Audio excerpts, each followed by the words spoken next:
5 Questions with LeRoy Butler. Now, here's Tom Silverstein. Hello, everybody. Wait, what took you so long to do this recording? Because your fans, the 3 that you have, I have millions. They were like, wanted to know what's going on. Yeah, they're like, okay, they're doing it this week. No, they got to hire LaFleur. No, they're doing it this week. They got to hire a coordinator. So this is proper timing. I've been in seclusion, hiding since I wrote my column that they should fire Matt LaFleur. You wrote a column saying you should have? Yeah. Let's discuss that. Yeah, you want to? Please. Yeah, I didn't know you. Well, I thought this show was about you. But... No, this show is about journalism. It's about you. Okay. I want to start with your article. All right, go ahead. Ask For the me what people who did not read it, which they should go and read it. Well, you got to get a subscription, but put that to the side. And they should, yes. Your reasoning for writing that was the fan base was not happy, obviously, after... No, I don't care about the fan base. Oh, you don't care about the fan base? I could care less about the fan base. But we need the fan base to get subscriptions. No, the fan base has no say. And well, you care about them, but they don't sway what you write. 2 things can be true. No, I don't care about them. Okay. I'm sorry, I like our fan base, but the general I know what you mean. fan base, I can't let them affect my... What's your reasoning behind it? Well, as I stated in the very first line of that column, I think Matt LaFleur is a very good coach. But I hear but. Yeah. Get to the but. Well, the but is the 7 years. So it's been 7 years, and I went back and looked, and since 1980, something like that, no coach has gone longer than 5 or 6 years without winning a Super Bowl. So they never won a Super Bowl later than their 6th year. If you won a Super Bowl, it was within the first 6 years of your career. Okay. And in most cases, it was in the first 3. In Mike Holmgren's case, it was year 5. In Mike McCarthy's case, it was year 5. Okay. Didn't win Super Bowls after that, but they did win a Super Bowl. And my feeling is going into year 8 that they needed a shakeup. That I think they're just. But I don't feel like that would be a reset. But continue. No, that's a shakeup if you change coaches. I'll wait. Right? No, go ahead. I'll wait to hold my. A reset would be okay. No, stay with your line. Now here there was other factors to it, which was, are you willing to give Matt LaFleur a 3-year deal at $15 million per year extension? Yes. That was another thing where I was like, I'm not sure I want to commit 3 more years at $15 million per year because you got to pay him, otherwise he'll work out his last year and then he'll go somewhere else and he's going to make a ton of money. He was totally in control. You admit he would have made a ton of money. Yes, because he's a very good coach. But what's the issue then? But the problem I had was that they've had this consistency the last 5 years of being the same team. Every year they're the same team that can't finish. They don't go into December playing their best football. They have trouble at the end of games. They seem to not really have answers on how to finish. Yes. They're very static with their coaching staff. They don't take any chances, make any moves, recognize that there's a problem. So, and I think that comes with being someone who's been there for 7 years. You're like, I don't want to, hey, I like how I have my group here. I don't want to take any big chances. And I think that was the basis of my argument. Now, I'll add one last thing. Okay. They signed him to a 3-year contract extension. It's from what I've heard. I've heard. I heard it was 5. 5 total? I'm just making it up. That's what I would have. I don't know. I think you probably did hear. No, I didn't hear it. Anyway, okay. So now what are you going to do? Yeah. Okay, what are you going to do to get better? Okay. I think they're off to a good start with Jonathan Gannon.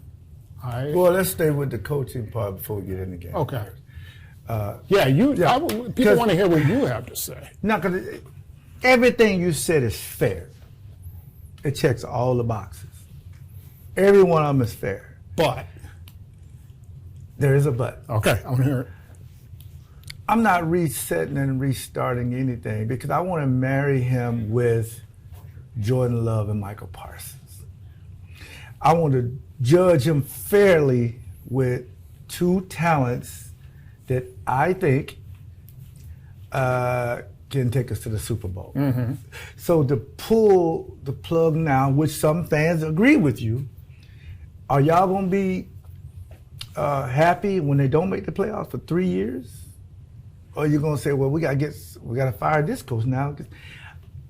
I want to see some consistency. But again, everything you said is true. I would bet if we had Matt LaFleur on here, he'd probably agree with some of those things. He's just as frustrated as anybody else. Mm-hmm. Losing to Chicago, the way that Ben Johnson said, I want to beat Matt twice, and he did it. Losing to Chicago when they're running off, say they hate the Packers, F the Packers, where they're coming to a fight with a gun, we're coming with knives.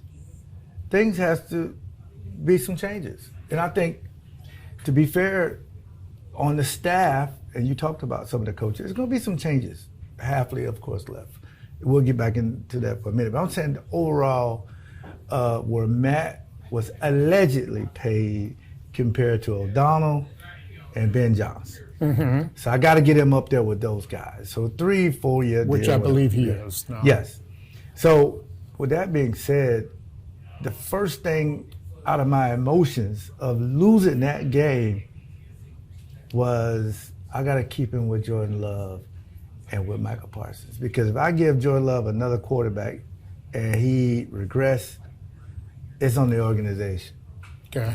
Because you have to understand that, you remember when Ray Rhodes had that 1 year, and they gave him just 1 year to just kind of get the ship back up, pull the plug.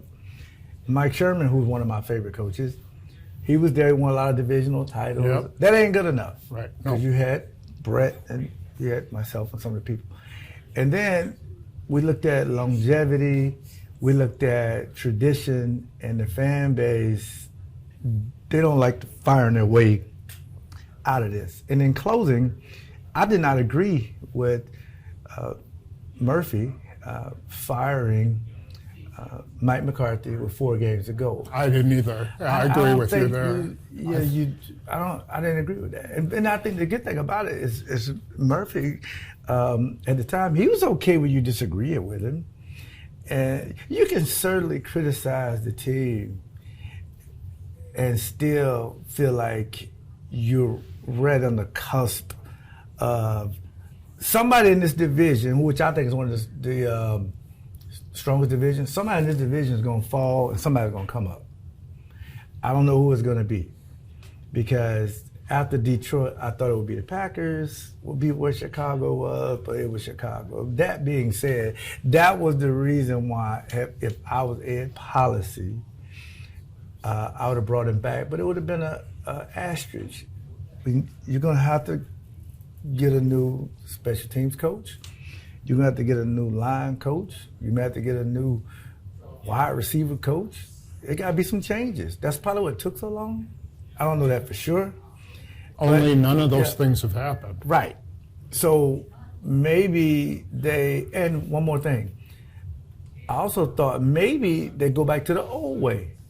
To say, okay, policy says to Gutekunst, it's your show now. You determine if you keep Matt or not. Yeah. I'm going to just run the business side. You run all football operations. But they didn't do that, right? No. So they kept it this way. So it felt, I don't know what he felt. I haven't talked to him. Probably bringing Matt back, that if they had let Matt go, he'd be one of the hottest coaches and he can go get a job.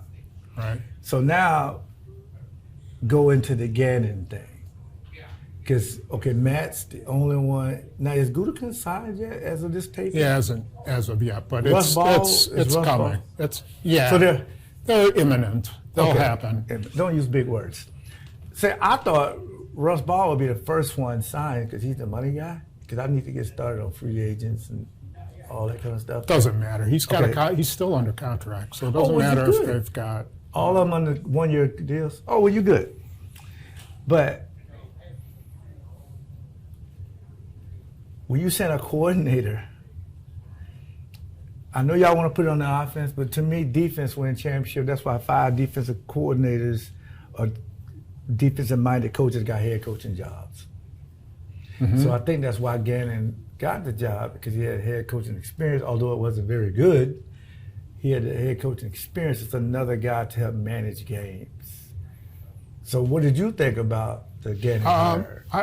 I mean, Gannon is a guy who, with tons of experience, he's been to a Super Bowl. His defense went to a Super Bowl with the Eagles. Yeah. I'm not sure that defense was exactly the reason the Cardinals were so terrible over 3 years, but I don't think the defense really showed itself to be that great. Here's my issues. I feel that Gannon is Jeff Hafley again. So Jeff Is that Hafley, a good thing or a bad thing? Both. Oh, okay. He's going to give you that system that, they're going to play a lot of zone. They play in a different way of it than he does. It doesn't blitz a lot, doesn't take a lot of chances, shows you lots of looks. That's great. He's really good at using the talent you give him. So he's not locked into being a 4-3 or a 3-4. He'll be multiple. I think that's great. What I wanted to see was, how do they change the culture on defense? Like, can they raise the culture to go another level where their DBs are killers when the ball is in the air? Their tacklers, their defensive line is just destroying people up front. I don't know if that'll be their MO. We'll see. I think they're going to be a cerebral defense in some ways. You'd like to see them. Change. That's good. You'd like to see them be really physical too. And I thought they were in the beginning when Micah Parsons was healthy. And then as soon as he was off the field, I thought the culture just changed completely.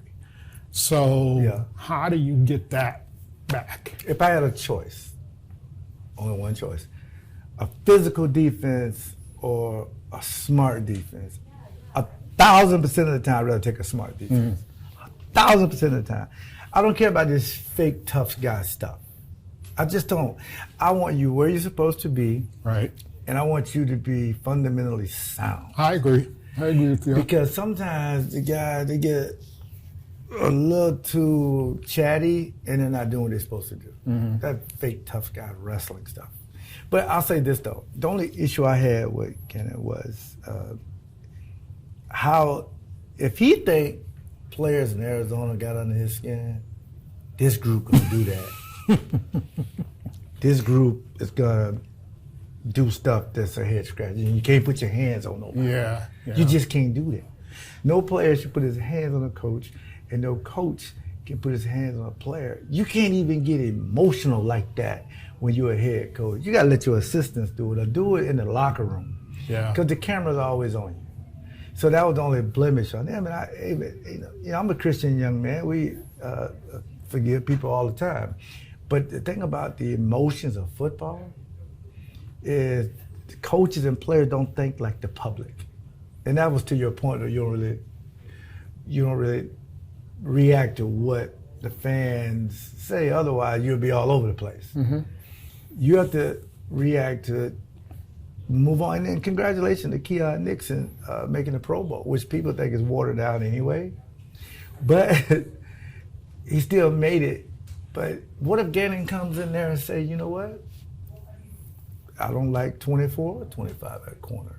Well, I'll tell you one thing he's going to do, and I can almost guarantee that, is that he is going to play all 3 safeties a lot. Okay. Bullard, Evan Williams. Yeah. He did that in Arizona, and he didn't have the talent. He had Buda Baker's great talent. Yeah. But combination of the three. I'm not sure he had that. Yeah. You remember they tried to play Isaiah Simmons at safety. They tried him at slot corner. But he's got 3 impact safeties. So that will be a big part of their defense, I believe.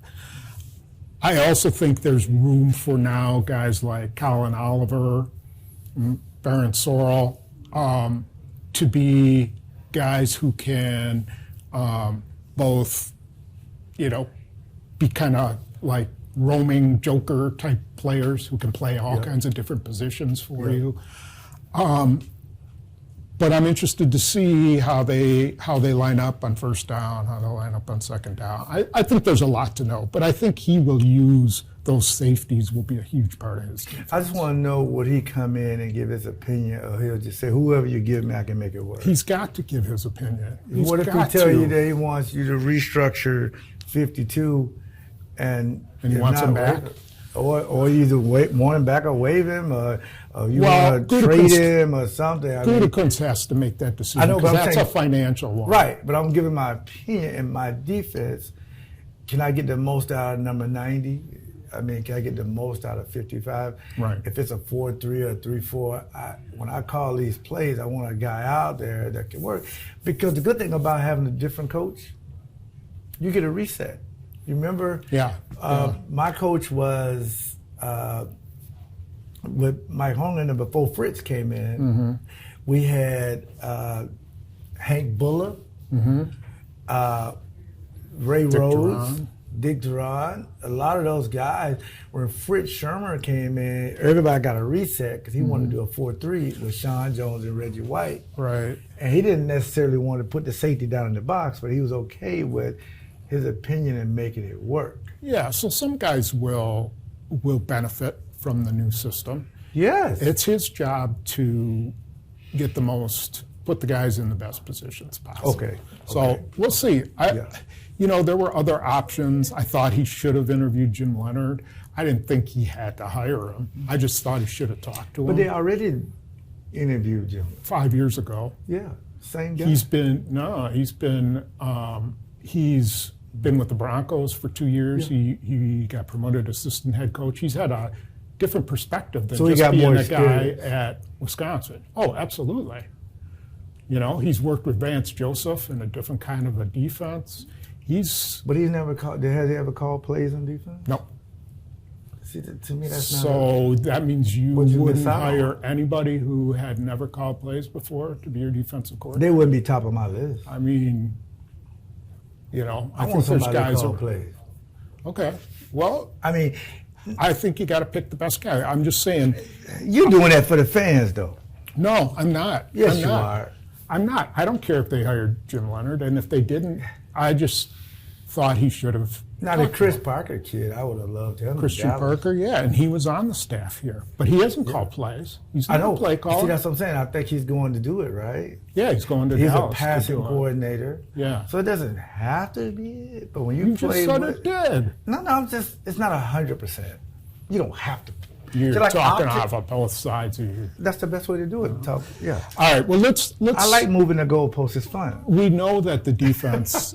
There's going to be changes. Hafley took his defensive back coach Ryan Downard with him. His inside linebackers coach Sean Duggan. Took his quality control guy Wendell Davis. So that's all done. That's all done. Okay. Don't know if there's going to be more. Yeah. He hired Bobby Babich, who was the defensive coordinator in Buffalo. From all indications, very talented guy. He and Sean McDermott called plays for Buffalo. Well, the defense wasn't very stellar down the stretch. No, it had some issues. Yeah. But sometimes a new scenery, I think to your point, it makes you a better coach. He hired a guy he had from his staff 2 years ago who was Virginia Tech's defensive coordinator last year. Yeah.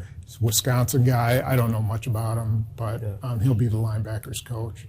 As far as I know, they still have DeMarcus Covington, their defensive line coach, run game coordinator, who, from everything I've heard, is outstanding. He's been up for some coordinator positions. So anyway, that's where we're at. Now, offensively, have not heard of any changes. That doesn't mean they're not coming. I think he wanted to get his defensive staff together first. Yeah. Special teams, haven't heard anything regarding Bisaccia. But Stenavich, didn't he get an interview with Miami? Not Miami.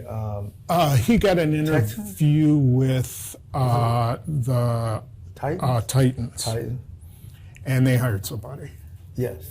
So I don't know if he's got any other jobs. Isn't he an offensive line coach too, Stenavich? He was, but he, helps oversee the run game. But that's not his. He's the coordinator. He makes sure everything works together. Yeah. Because back to the calling the plays thing, it seemed like Slowick, the young man down in Miami, is that Bob Slowick's son that coached me? Mm-hmm. Yeah, he was great with the Texans, and when he left, their offense just went. C.J. Stroud went down, so that'll be good.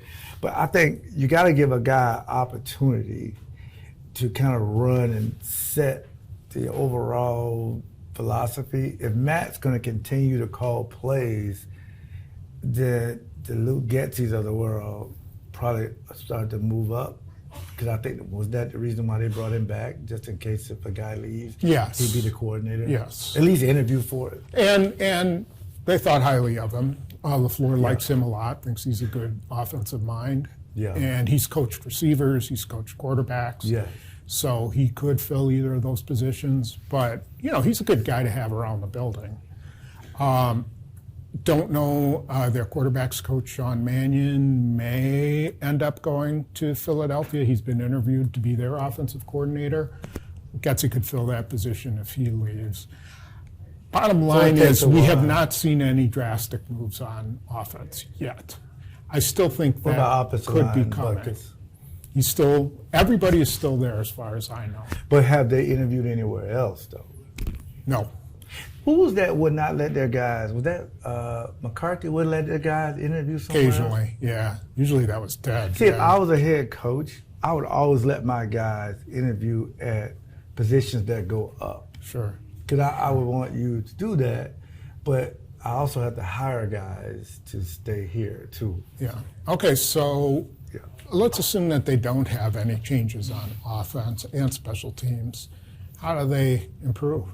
Well, Matthew Golden has to be a starter. Matthew Golden has to be a big part of this offense. The guy's too dynamic to be suppressed for that long. I mean, if that's Romeo Dobbs going to free agent, so be it. You have to give him, this kid is so dynamic, and he doesn't have a voice in this offense. Matter of fact, Stenavich said something, paraphrasing, that he wasn't going to be a factor, but he was in the Chicago game. I mean, that could have been one of the biggest touchdowns, but I just hope that somebody in that room said, we got to get this kid the ball some kind of way, because it can really do a lot for your offense. Mm-hmm. And because I think running the ball, and then left tackle to me is, before we get out of here, left tackle is paramount. Now, the gun situation, I don't think it'll hurt his stock of signing with a team. Who? Their left tackle. Rasheed Walker? Yeah. Because, you got that guy in New York. Or New Jersey, no, whatever. I don't think that'll hurt him. Yeah, but he's a free agent.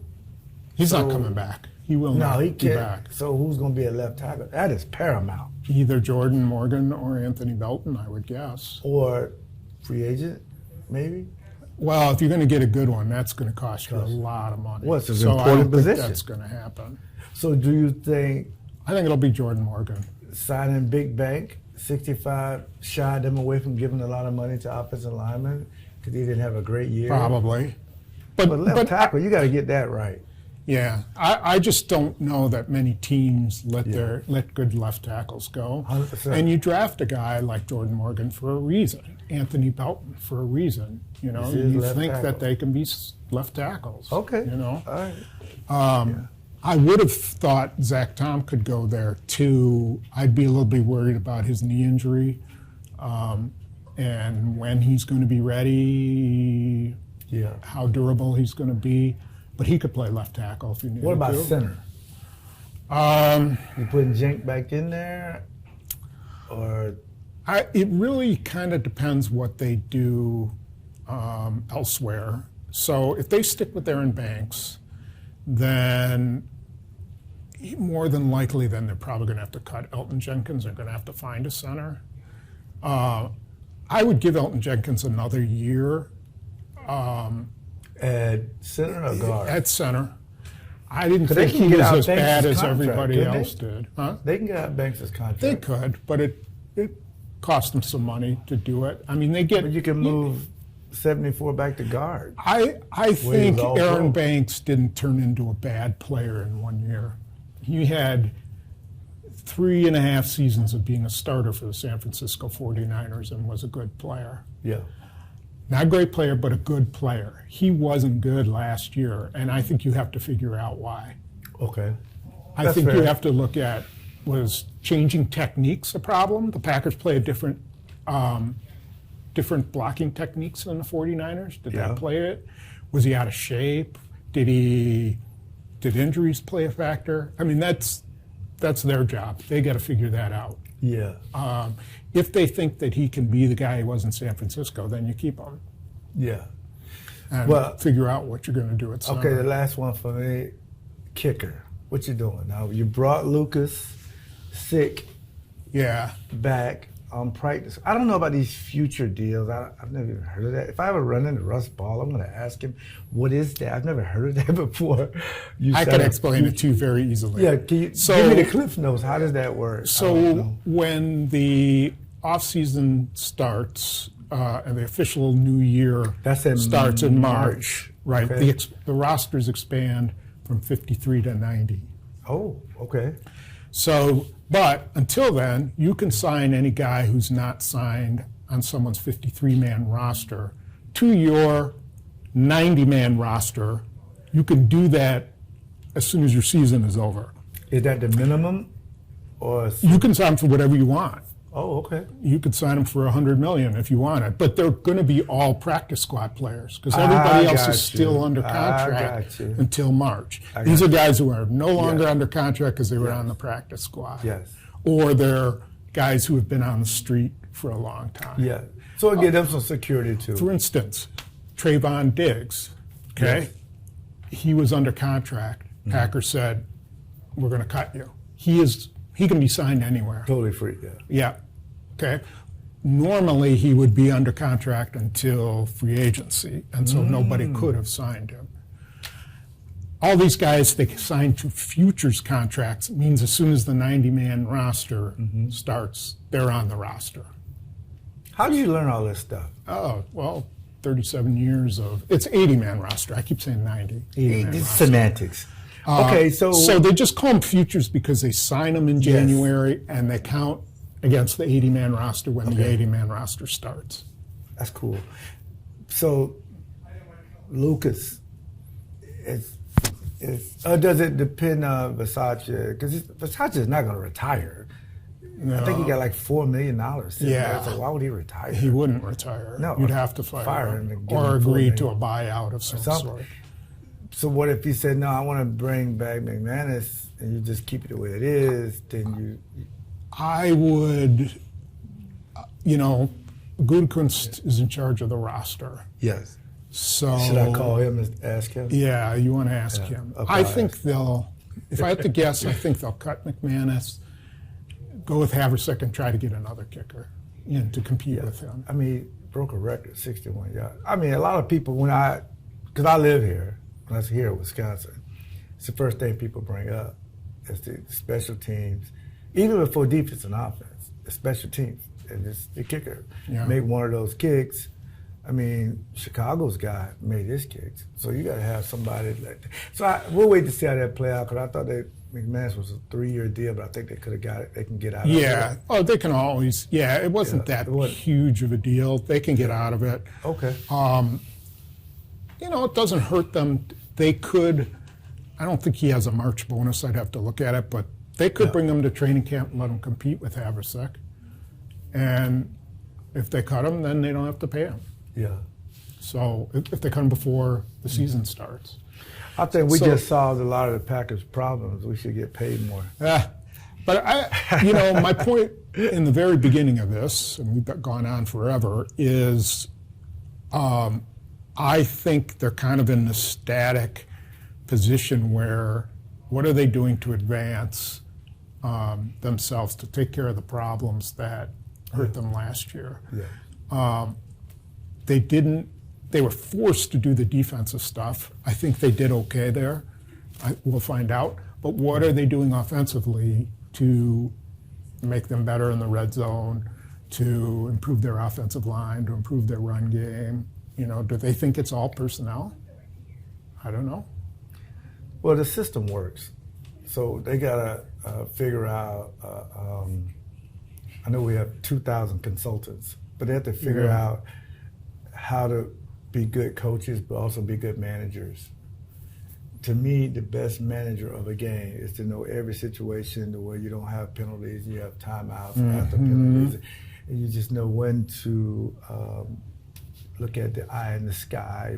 All that goes into, maybe that's why Gannon is the coordinator. Just give it another set of eyes. Versace was the associate head coach. But to me, Matt has a lot on his plate. I'm glad that he's back. But he needs to, I wish he would sit down one day with Holmgren and have a talk. Because Holmgren was the best at coaching and managing and parenting. Yeah. You got to do all three. I you're dealing with the youngest team in the league again. But you know what? Yeah. Real quick, I always say they're the youngest team in the league, 3 years in a row, which is true. Seattle's a young team. They're in the Super Bowl. Absolutely. New England's a young team. New England's a young team. Schneider, Elliott Wolf, my nephew, is running they have a young team. So Matt and Gutekunst have been saying that's not an excuse, and they're correct. They are correct. Absolutely. So yes, they expect to win. So they're going to be good on the other side, and now it just, can these guys play up to that level? So we'll be here to see it. Yeah. I wouldn't be surprised if we do one more show, because I got to figure there's going to be some more changes, and we're going to have to come back and finish. Yeah, we might. Maybe right before free agency starts. If we can get Bill to come off vacation. He'll always do it for us. Yeah. Okay, He'll do it for me. before we go, do you want to make a Super Bowl prediction? Sure. Real quick, I want to thank all my sponsors too. Pick and Save, of course. You can get Lee Vodka there. Tito's was fantastic all year. CharlieBarons.com. Thank you to the fan base. For the Super Bowl, to me, quickly, is a great story, because New England is in the Super Bowl without Belichick and Tom Brady. That's a great documentary. And you have to understand that Sam Darnold can set records and really go back to the scene of the crime when you're in Seattle, run the football with Walker and don't try to throw a slant. That's the only way you can exercise. So it's going to be a great Super Bowl. I think it'll be one of the top 5 Super Bowls ever watched, because these two fan bases, if you live in those cities, you know their quarterbacks, but nationally you may not. Yeah. Drake May is maybe in the top 3 MVP. With that being said, I think that McDonald is a great coach. If you look at him, he's like the Indiana coach. You don't know if they're winning or losing. And he calls plays, by the way. So I say Seattle will win 23-13. It's going to be a big defensive battle. Yeah. But number 11 for Seattle would be the MVP. He's huge. Best receiver in the league. Watch out for Drake May, though. He's no joke. Yeah, he got a lot of talent, man. That kid can play. Yeah, shout out to Elliott Wolf. I'm disappointed that the Rams aren't in there, simply because they're just a fun team to watch. They just, Matthew Stafford, he's got ice in his veins. With Nakua and Devontae Adams. I feel bad for Devontae. Yeah, he was so close, so close. But it's going to be, Super Bowl should be a pretty good game. Anyway. So 23-13. Okay, got it. Yeah. All right. Well, thanks for joining us. We will try to get something maybe right before free agency, maybe right after free agency. 100%.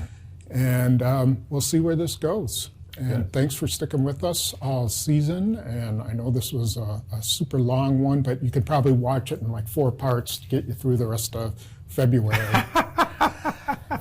Thank you to Bill. Anyway, thanks to you. Thanks to executive Bill. Yep. Producer, he's Bill Schultz. amazing. He's the best. If he ever leaves, I'm leaving. But thank y'all so much. What if I leave? Oh, I'm definitely leaving. Okay. After No, you you're not. explain No, you're that not. future You'll thing just to get me. some guy off the street. Nope, Yeah, nobody can replace you, Tom. Yeah. You explain that futures thing. I had some officials on other teams, other places in the NFL. They did not explain it the way you explained it. So thank you very much. Yeah. Anyway, Yeah. thanks Bye. everybody. See you next time.